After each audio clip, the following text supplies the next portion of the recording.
Greetings and welcome back to the Fisher program. I'm so glad you could join us today for this broadcast because we have a lot of things to go over today. But firstly, what is the Fisher program? And more importantly, what am I?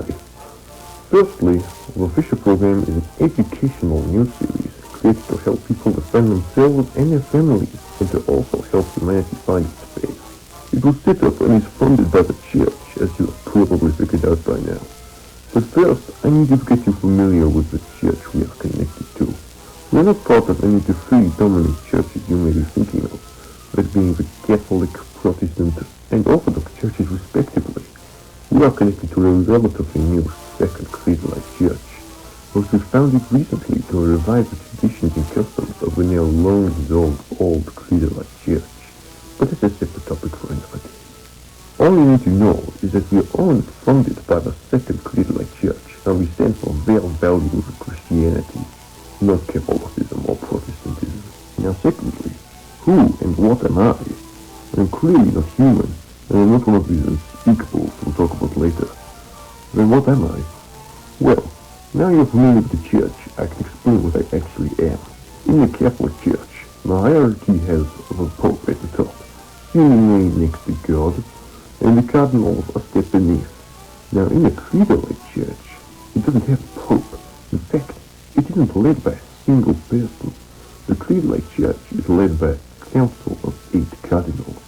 Cardinals being beings created by God to guide humanity on the right path. And this is what I am.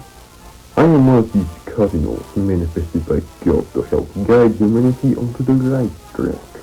I am not an angel, and I'm not some heavily deity on par with the Lord. I am simply a middleman, God's ambassador to humanity.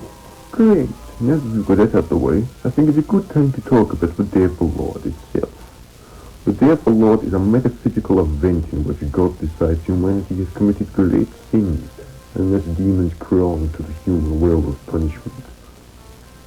The Day of the Lord isn't triggered by an arbitrary statistic or single event.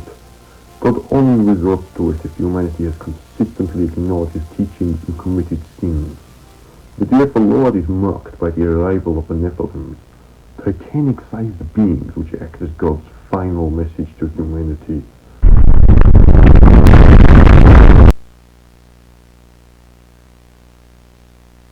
Now, these beings don't pose a direct threat to humanity on their own, but their appearance foreshadows the complete hell on earth humanity is about to go through. Now, the actual demons the Day of the Lord brings vary quite wildly in threat level, with some being minor nuisances and others completely changing the way of life, but we'll be going over those more in depth later.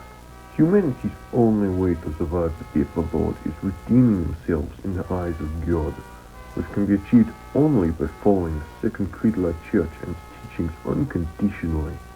This includes attending church, following the Holy Scriptures, and proving humanity worthy against these demonic beings. So there are several threats to this redemption, other than the demons themselves, but the main threat to humanity's redemption and survival is Satanism. There are immoral groups of people who not only tolerate these beings, but to worship them, and they pose a direct threat to humanity's divine redemption and their only chance of survival. And that's all for today. This broadcast was brought to you by the Fisher Program. Thank you for watching, and I deeply hope you join us again on our mission to redeem humanity.